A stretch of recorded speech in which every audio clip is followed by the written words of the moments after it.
The first challenge which I want to raise for moral arguments concerns their essential dependence upon the thesis of moral realism. This may come as a surprise to many viewers given my own Christian commitments, but in my estimation, the evidence for moral realism is not very good. Moreover, I don't think that Christianity entails a commitment to moral realism. That is to say, I believe that one can fully affirm the doctrines of the Christian faith without affirming the existence of stance-independent moral facts and obligations. Now, I'm sure that many of my viewers are curious how that is possible, but my explanation will take us well beyond the purpose of this video, which is to assess the merits of moral arguments for theism. Moreover, one need not abandon moral realism in order to recognize this weakness in moral arguments.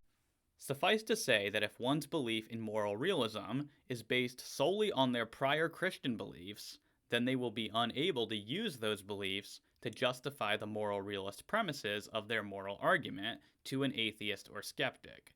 One can be a moral realist because they think that Christianity entails moral realism, while acknowledging that the independent evidence for moral realism is weak. It is important to realize that I am not here arguing that moral realism is false. I am merely arguing that it is unjustified.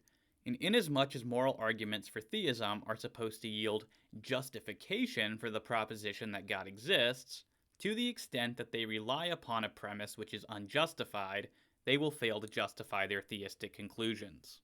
As such, I will not be offering or defending any arguments against moral realism. Instead, I will simply be offering defeaters for the major justifications which have been offered in favor of moral realism.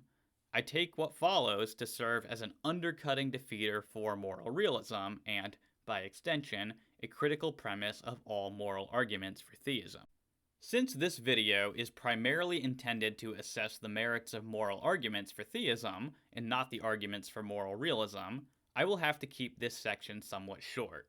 Consequently, I cannot assess every argument for moral realism, nor can I even discuss all of the literature surrounding the ones which I will discuss. Nevertheless, I hope that my brief discussion of some popular arguments for moral realism will at least motivate apologists who are sympathetic to this argument to not just take moral realism as a given. I hope that if nothing else, it will spur them to do some work to defend this premise. In this video, I will consider 4 different approaches which have been attempted to justify belief in moral realism. These are roughly appeals to epistemic reliabilism or epistemic externalism more generally, appeals to moral intuition or seemings, partners in crime style arguments, and the deliberative indispensability argument. Due to the aforementioned constraints on this section of the video, I am forced to interact with a very limited selection of the defenses of moral realism. I have chosen Russ Shafer-Landau, Michael Huemer, Terence Cuneo, and David Enoch, respectively, as my interlocutor for each of the arguments, as each of these thinkers is regarded as a prominent defender of each of these justifications. It is safe to say that a great many contemporary philosophers do not think that any arguments are needed for one to be warranted in believing in moral realism. After all, justification cannot go on forever, otherwise no beliefs would ever be justified. So as long as justification has to terminate somewhere, there will be beliefs which are justified or warranted, but they will not owe that status to other beliefs.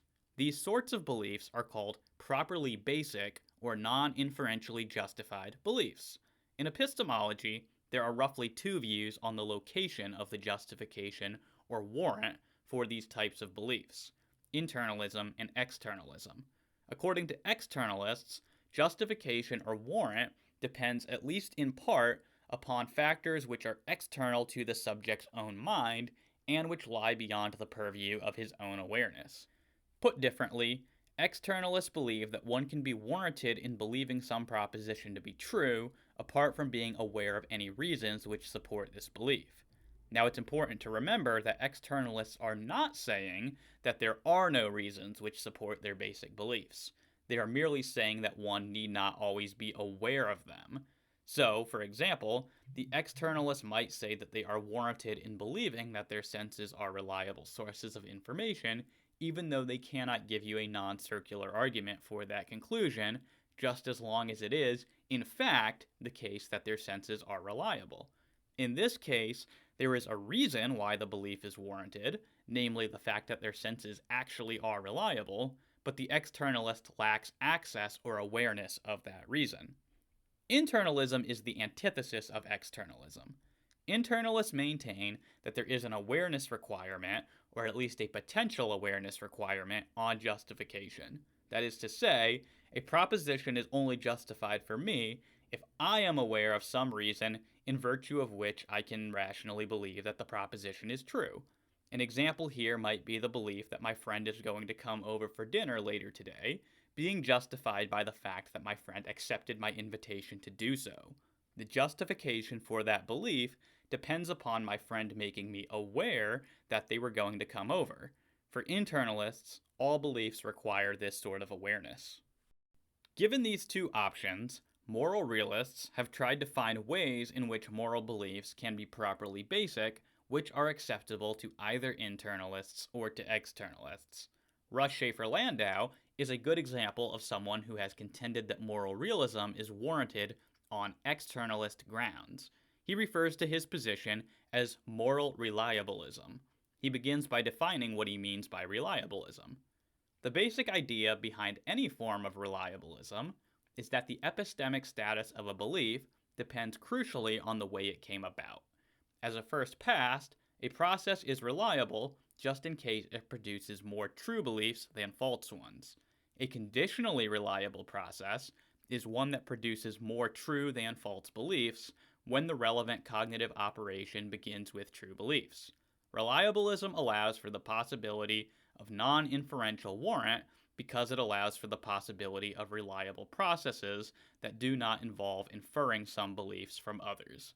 And he goes on to apply this to the notion of moral beliefs, saying, "My thought is that rather than look to the content of grounding and verdictive beliefs and then seek to establish some deductive, inductive, or other kind of evidential relation, we should shift our focus to the sorts of successful processes that get us from a variegated, disparate battery of grounding beliefs to firm, settled, verdictive moral beliefs. These processes may be reliable even if there is no kind of inferential relation that transmits justification from the grounding beliefs to verdictive moral beliefs. I am drawn to this sort of account because of the promise it offers in solving the problem of how we might gain epistemic access to particular moral facts. It also does quite a good job of answering the skeptical worries we have encountered. For instance, the justification of a verdictive moral belief needn't be traced back to some other belief, itself in need of justification, but instead might terminate in a citation of the reliable process through which the belief was formed. If Shafer-Landau is right, then moral realists need not offer any arguments or indeed any justification at all for their belief in moral realism. Instead, they can simply say that the belief was brought about by a reliable cognitive process. Such a move quite easily removes any burden of proof from the moral realist, but it comes at a significant cost. An initial worry is that one could say this about any belief at all. If asked why one believes that the earth is flat, or that the Book of Mormon is true, or that the Great Pumpkin exists, one could always lazily answer by saying that the belief was brought about by a reliable cognitive process. And since the reliabilist wants to make the reliable process itself the stopping point of justification, we are left with no way of saying that any of our basic beliefs are more rational than belief in a flat earth or in the Great Pumpkin. And naturally enough, this raises the question as to why one should think that their cognitive processes are reliable in the first place. All that reliabilism can say is that if one's cognitive faculties are reliable, then the beliefs which they produce will usually be true. But it offers no assurance whatsoever that this is actually the case, and, by the very nature of the theory itself, it cannot do so. One can hope that their beliefs have been reliably produced, but they cannot have any reason for thinking so. How does Shafer-Landau address these challenges? His answer amounts to a bare assertion that there is just no alternative. He says, "At bottom, worries about epistemic externalism have centrally to do with its willingness to countenance a sort of opacity among justified believers. Many think it crucially important that a knower somehow be aware, or be capable of becoming aware, of the justifiers that confer positive epistemic status on her beliefs. Yet, however natural and intuitively attractive such a requirement may seem, it is unacceptable on any of its most plausible construals. Notice that Shafer-Landau has done nothing to avoid these concerns. He offers no way to block a person from saying that their belief in the Great Pumpkin is warranted as long as it was produced by a reliable process, nor does he offer any assurance for the person who doubts that their cognitive faculties are actually reliable at all. He simply asserts that internalism is unacceptable. He offers no explanation as to why internalism should be thought to be unacceptable, but even if he was right about that, why isn't his externalism likewise unacceptable based upon these challenges? Shafer-Landau's proposal amounts to nothing more than assuming that one's moral beliefs have been reliably produced, and if that unjustified assumption is true, then these beliefs have a better than not chance of being true. I submit that this is a most unsatisfying account of moral knowledge. Indeed, to the extent that one thinks that knowledge requires one to be in possession of a reason to believe as they do, this is not knowledge at all. It is merely wishful thinking. On the internalist side, Michael Huemer has attempted to provide an account of how moral realism can be justified without relying upon things like reliable processes. Huemer defends a thesis which he calls ethical intuitionism, which he links to a more general epistemology known as phenomenal conservatism. He explains, the way things seem prior to reasoning we may call an initial appearance. An initial intellectual appearance is an intuition. That is, an intuition that P is a state of it seeming to one that P that is not dependent on inference from other beliefs and that results from thinking about P. Huemer's thesis differs from Shafer-Landau's in an important way, namely that the believer is aware of something to which they are appealing for justification. While Shafer-Landau's moral reliabilism amounts to little more than effectively assuming that one's own moral beliefs are true, Huemer's ethical intuitionism purports to provide a reason to believe that moral propositions are true, that reason being one's intuitions that they are true. This is much more satisfying than Shafer-Landau's account, but aren't intuitions sometimes misleading? Shouldn't this fact make us look elsewhere for justification for our beliefs? It is important to realize that Huemer does not take intuitions to be infallible. They can, in principle, be defeated by additional evidence, so they only provide prima facie evidence for moral truths, and this, he thinks, helps him to avoid objections to his theory based upon the fallibility of intuitions and the possibility that intuitions can be misleading. As he explains, intuition should not be embraced uncritically, and conflicting intuitions should be weighed against each other, taking into account our best judgments as to their relative reliability. My own form of intuitionism holds only that some moral beliefs are rendered prima facie justified by intuitions. Elsewhere, he formalizes his intuitionist theory of phenomenal conservatism as follows. If it seems to S that P, then, in the absence of defeaters, S thereby has at least some degree of justification for believing that P. While Huemer's admission that intuitions are fallible helps him escape a first-order objection to his theory based upon clear examples where intuitions mislead us, this admission raises a second-order objection. Specifically, it raises a question as to how we can adjudicate between misleading and truth-directed intuitions. But for Huemer, there is nothing more basic than intuition. In other words, there is nothing further to which one can appeal in order to adjudicate between intuitions to weed out the misleading ones. But epistemic justification is supposed to do precisely that. It is supposed to differentiate beliefs which are true, or at least probably true, from beliefs which are false, or at least probably false. And if one is not willing to admit of more basic forms of justification than potentially misleading intuitions, then their theory of epistemic justification actually fails to do the very thing which a theory of epistemic justification is supposed to do. And since we are left with no way to tell when an intuition is not misleading, this raises an even more serious question for Huemer. If intuitions do not always indicate truth, Why think that they ever do? Huemer responds to these sorts of worries as follows. What happens if we apply the principle generally? We need positive reasons for trusting appearances. Then we need positive reasons for trusting sense perception, memory, introspection, and even reason itself. The result is global skepticism. Nothing can be accepted until we first give a positive reason for trusting that kind of belief. But we cannot give such a reason without relying on sense perception, memory, introspection, reason, or in general on some source. This is really quite a baffling answer to give. Huemer is actually refusing to give us any reason to think that intuitions are usually truth indicative. His retort amounts to little more than saying that if one doesn't get to just assume some epistemic principles without non-question begging justification, then global skepticism follows. But so what? Why is Huemer assuming the falsity of global skepticism from the start? Perhaps global skepticism is true and none of our beliefs can be justified. One can't just assume that intuitions can provide justification because we can't know anything without them. Huemer is just making an argument from consequence here and dodging the challenge to his epistemology.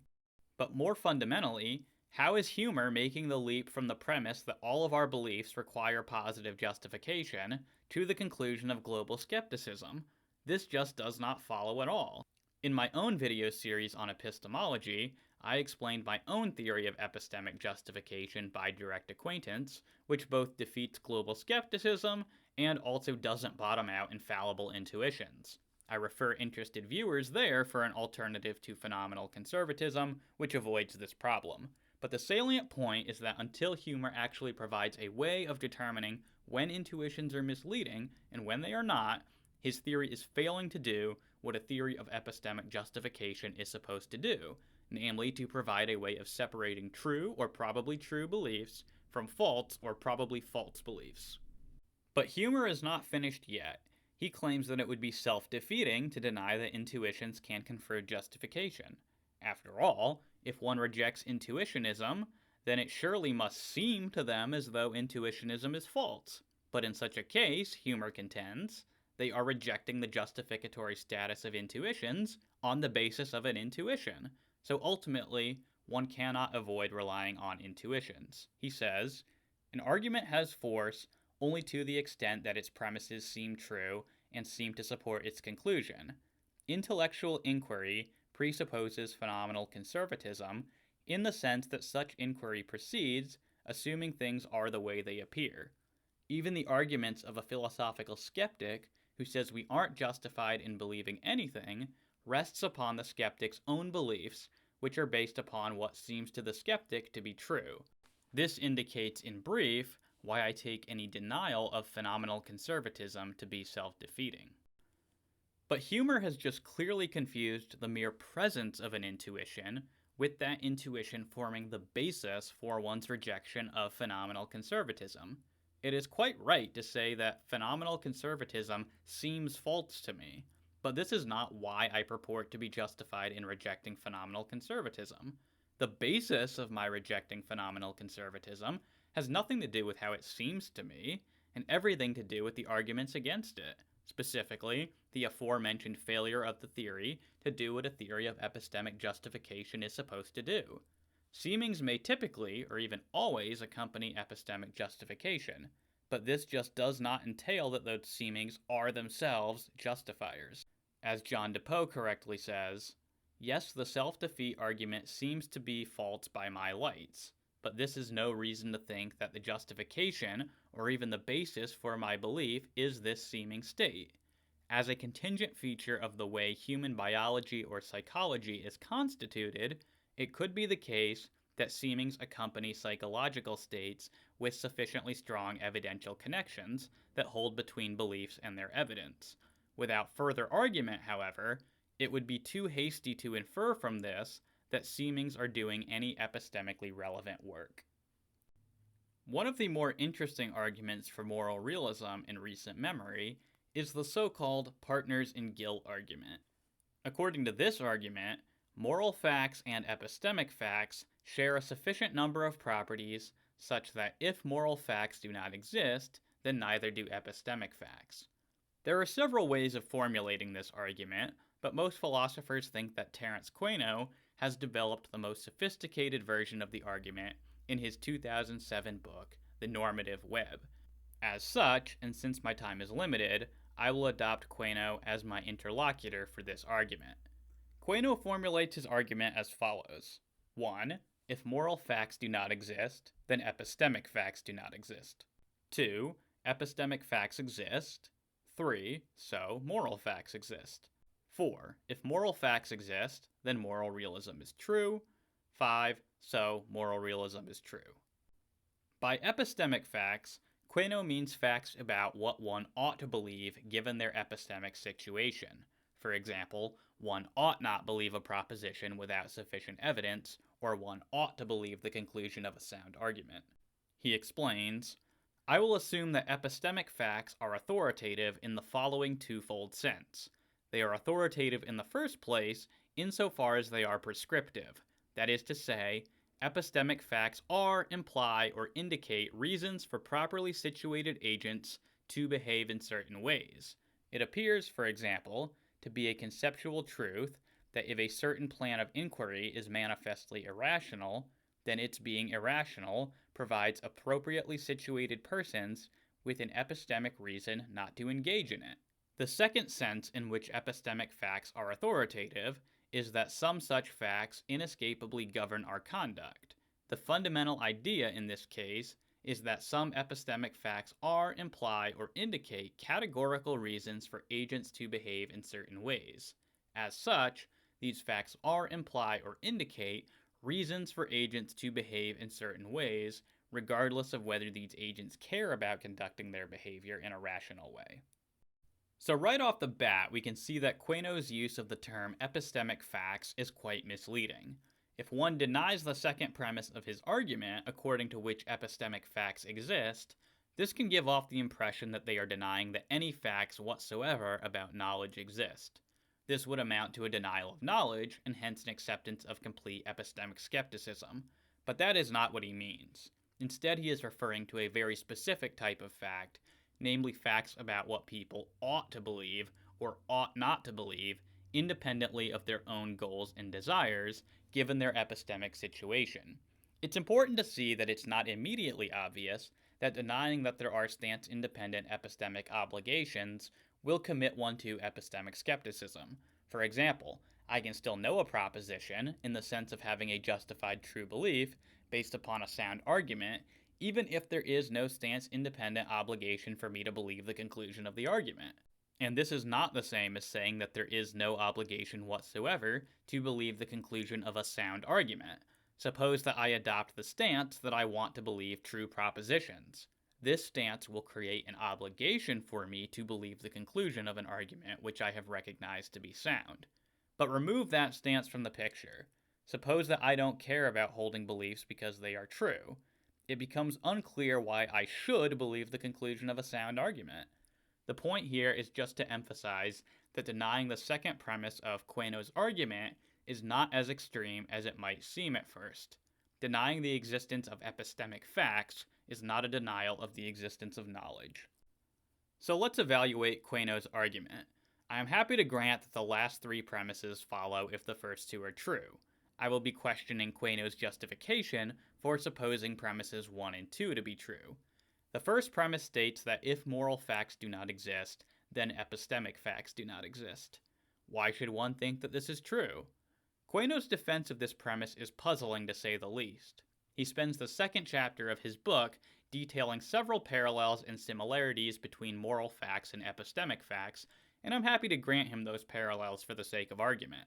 But in chapter 3 of the book, he seeks to offer a direct justification for his first premise. He explains, I argue that there is a class of objections standardly employed to argue against moral realism, such that, were they to establish that moral facts do not exist, they would also, when suitably modified, establish that epistemic facts do not exist. According to the standard objections, the objectionable features are what render moral facts queer. If moral facts do not exist, then this is wholly because they would display these features.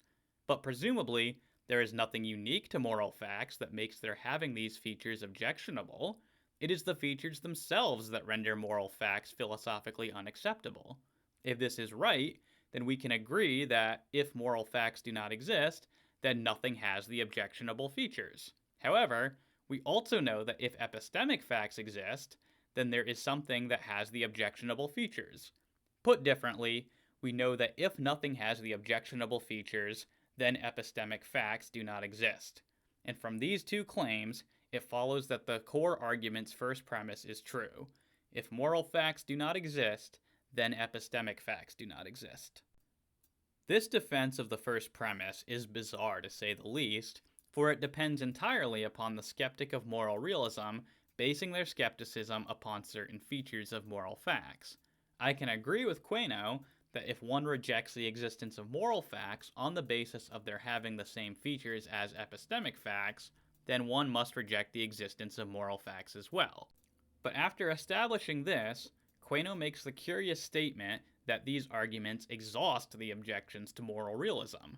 However, this is surely not the only reason one could have for rejecting the existence of moral facts, or even just for being skeptical of their existence. My own reservations about moral realism are not based upon the queerness of such facts, but upon the total lack of evidence for the existence of such facts.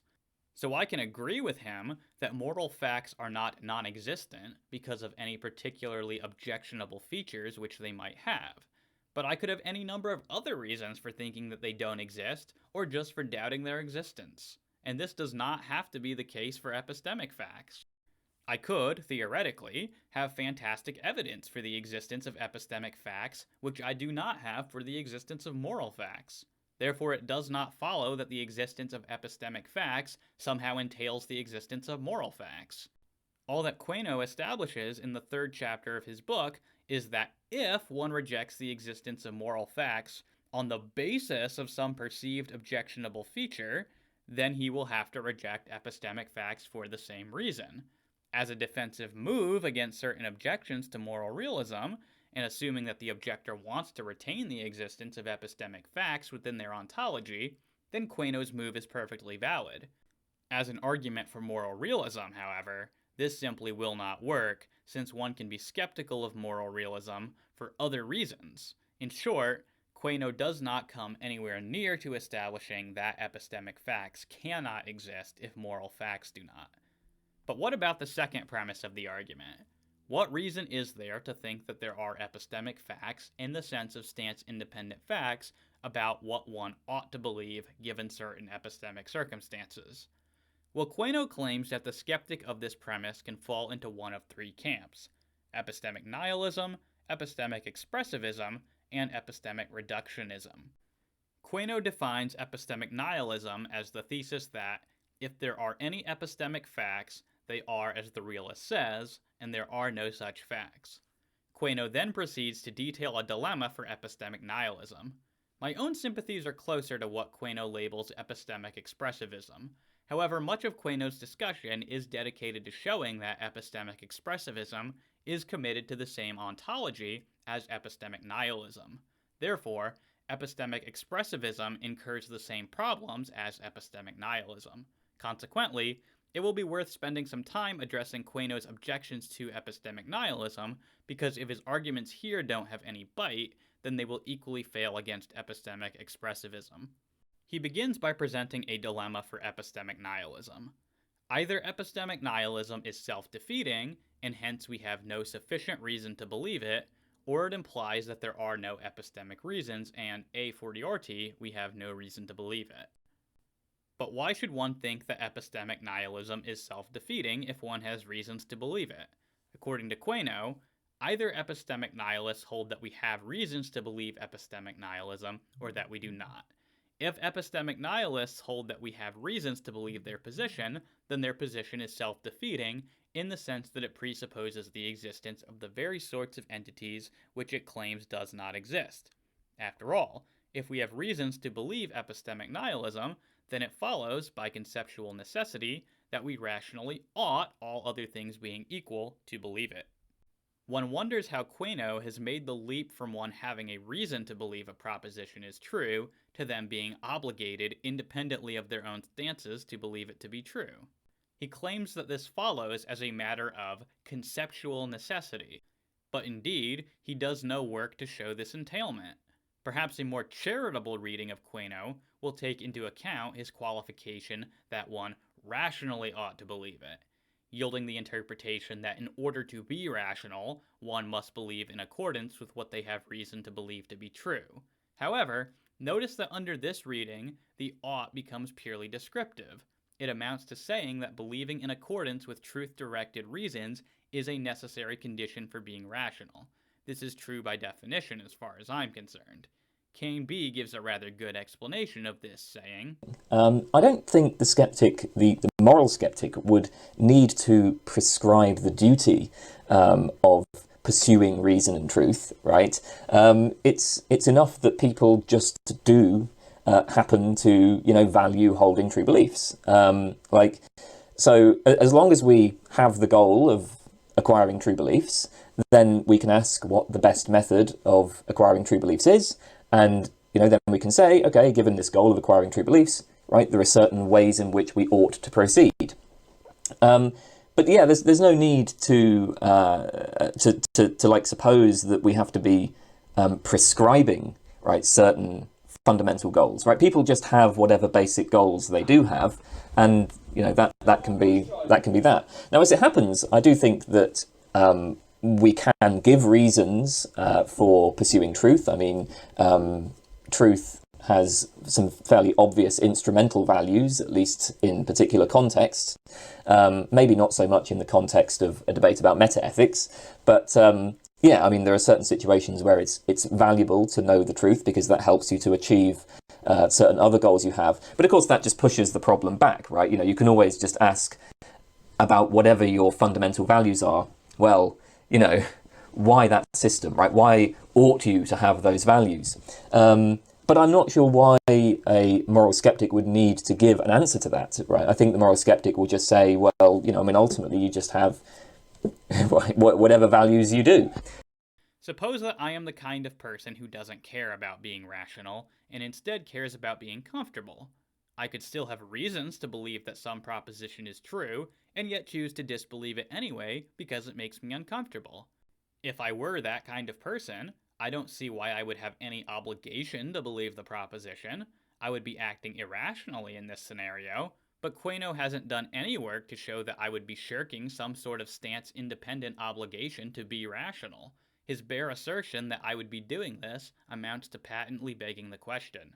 It will be unnecessary to pursue Cuneo's further objections to epistemic expressivism, because they are largely parasitic upon his objections to epistemic nihilism, and as we have seen, his objections here are unsuccessful and plausibly question-begging. One final thought, though, is that a running theme throughout these chapters is that the rejection of epistemic facts entails a commitment to radical skepticism. But never once does Cuneo show that radical skepticism is false. He just assumes throughout that it is an undesirable conclusion. And while I can agree with Cuneo that radical skepticism is undesirable, being undesirable is not the same thing as being false. Remember, Cuneo is supposed to be supporting the truth of the premise that epistemic facts exist. Showing that a denial of this premise might have some unpleasant consequences does not even begin to show that this premise is true. The final argument for moral realism, which I shall consider, is from David Enoch, and it has been called the argument from deliberative indispensability.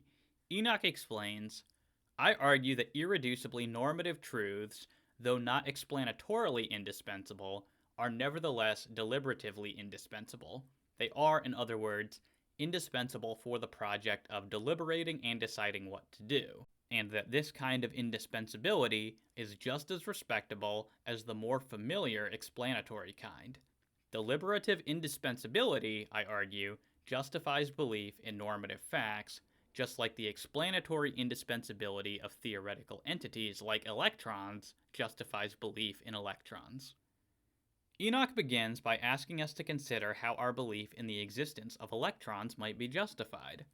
Why should we believe in, say, electrons? One common and plausible answer runs like this. There are many inferences to the best explanation, the conclusion of which entails the existence of electrons. As I understand inferences to the best explanation, they are really particular instances of indispensability arguments. Electrons are indispensable for our best explanations, so by inference to the best explanation, electrons exist. Now, Enoch readily grants that normative truths do not play an explanatory role in the way that electrons do in our best scientific theories. Nevertheless, he maintains that, just as electrons are indispensable, deliberation about normative truths is likewise indispensable. He argues for the indispensability of deliberation as follows. Deliberation seems a rational, non-optional project for us. Perhaps this is so, partly because we are essentially deliberative creatures. Perhaps, in other words, we cannot avoid asking ourselves what to do, what to believe, how to reason, what to care about. The deliberative project is, then, intrinsically indispensable. If it is intrinsically indispensable for the deliberative project that P, we are justified in believing that P. At least, we are every bit as justified in so believing as we are in believing the conclusions of inferences to the best explanation. Enoch goes on to argue that normative reasons are indispensable for deliberation. He begins by asking us to reflect on what we are actually doing when we deliberate. All things considered, you ask yourself, what makes the best sense for me to do? When all is said and done, what should I do? What shall I do? When engaging in this deliberation, when asking yourself these questions, you assume, so it seems to me, that they have answers. You try to find out what the better answers to these questions are and how they interact so as to answer the arch question, the one about what it makes the most sense for you to do. When trying to make up your mind, it doesn't feel like just trying to make an arbitrary choice. This is just not what it is like to deliberate. Rather, it feels like trying to make the right choice. And from this, he draws the conclusion that the phenomenology of deliberation entails an indispensable commitment to normative facts. He writes, "Now that something is a normative reason for you to pursue some course of action, a consideration that counts in favor of so doing is a paradigmatically normative claim. So by deliberating, you commit yourself to there being relevant reasons, and so to there being relevant normative truths.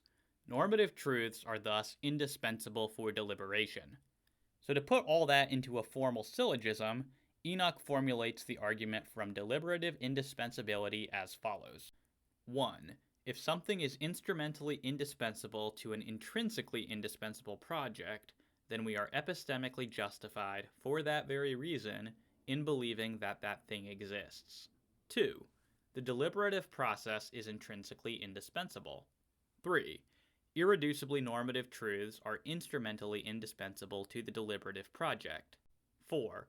Therefore, we are epistemically justified in believing that there are irreducibly normative truths. Now, just on its face, we can see that this isn't really an argument for moral realism. This is an argument for normative realism. But since normative facts and moral facts are closely linked, and because I am inclined to reject the existence of stance-independent normative facts as well, I will take on Enoch's argument. I reject both the first and the third premises. I will begin by explaining my reasons for rejecting the third premise, as these will be briefer, and Enoch has much less to say in response to them. When I am deliberating about some course of action, I am not attempting to determine what I ought to do in the sense of determining what a stance-independent obligation compels me to do, nor am I trying to determine what is best or right in the sense of fulfilling some duty which exists independently of my own goals and desires. On the contrary, I am trying to determine which course of action will most successfully achieve my own goals and desires. Enoch is right that, when I deliberate, I am trying to get to some fact of the matter, but that fact is the state of affairs where I have the most of my goals fulfilled and the least undesirable consequences given the situation in which I am deliberating.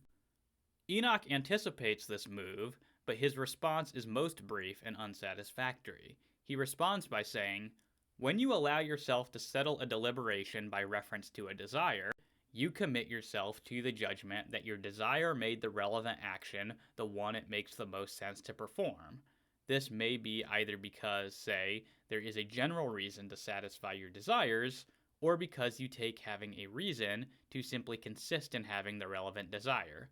But on either of these options, and even with desires in hand, you still commit yourself to a normative truth." The question here is why.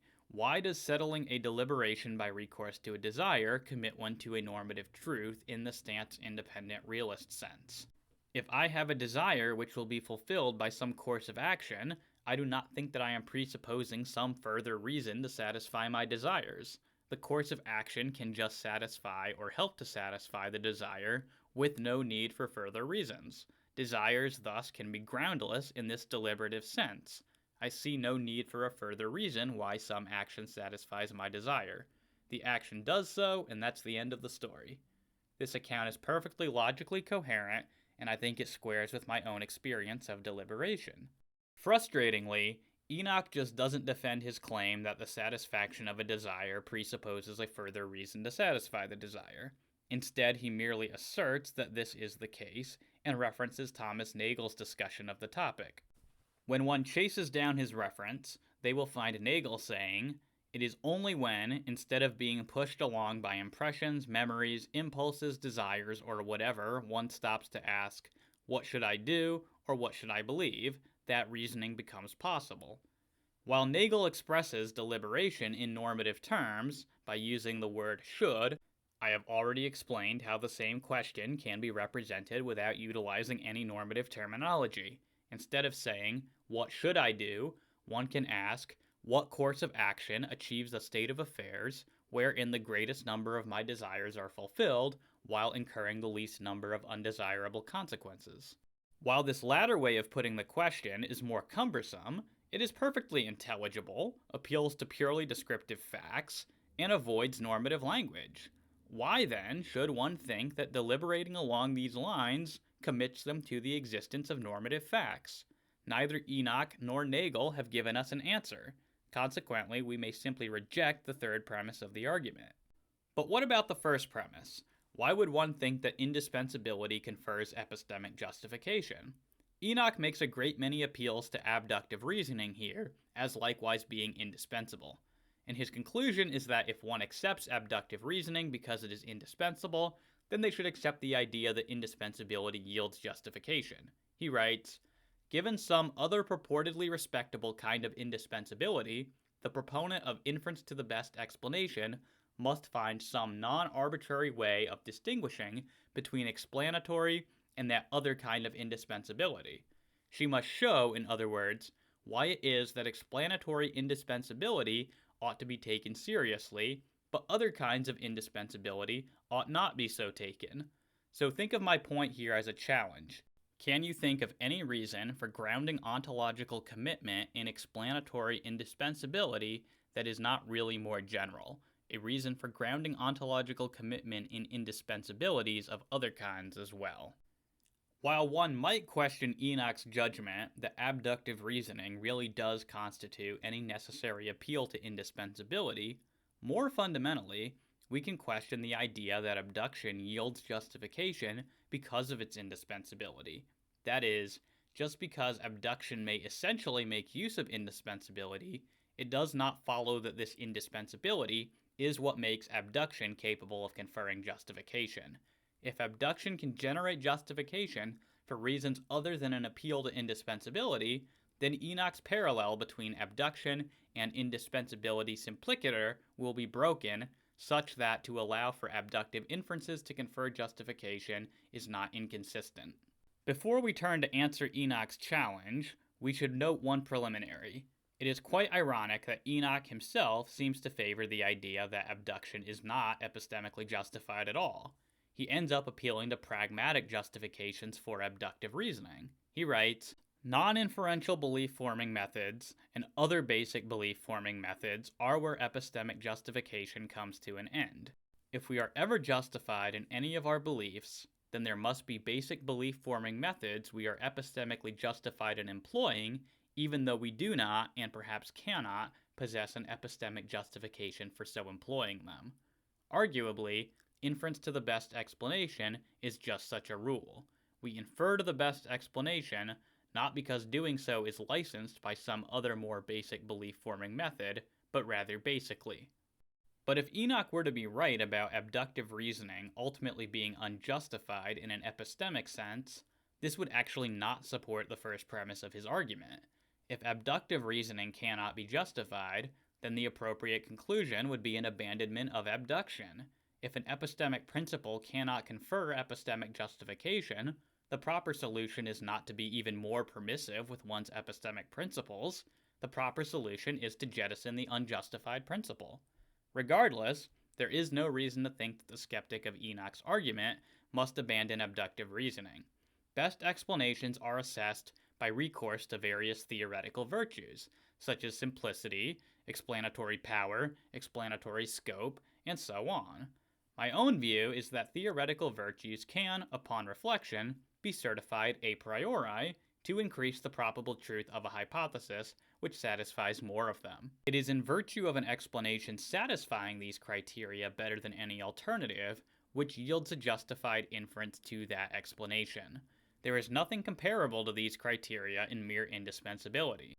Thus, even if Enoch were to be right that normative truths were indispensable to deliberation, we could still reject his first premise that something's being indispensable makes belief in it justified. Moreover, we may do so without embracing any sort of skepticism about inference to the best explanation. Hopefully this brief survey of some of the more popular arguments for moral realism has gone some way towards justifying my first concern about moral arguments for theism, namely that there just isn't very good evidence for moral realism in the first place. Thus, even if proponents of moral arguments for theism were correct that moral realism either entails or is best explained by theism, the atheist wouldn't have a very hard time simply denying moral realism and thereby avoiding the inference to theism. As Michael Martin says, in any case, let us assume, as Christian theists allege, that only a metaethics that presupposes God provides a firm, objective basis for our deepest moral convictions. Notice that this would not be an argument for the truth of belief in God, for atheists could simply say that, unfortunately, our deepest moral convictions have no objective basis. Regrettably, the implications of the truth are sometimes hard to accept.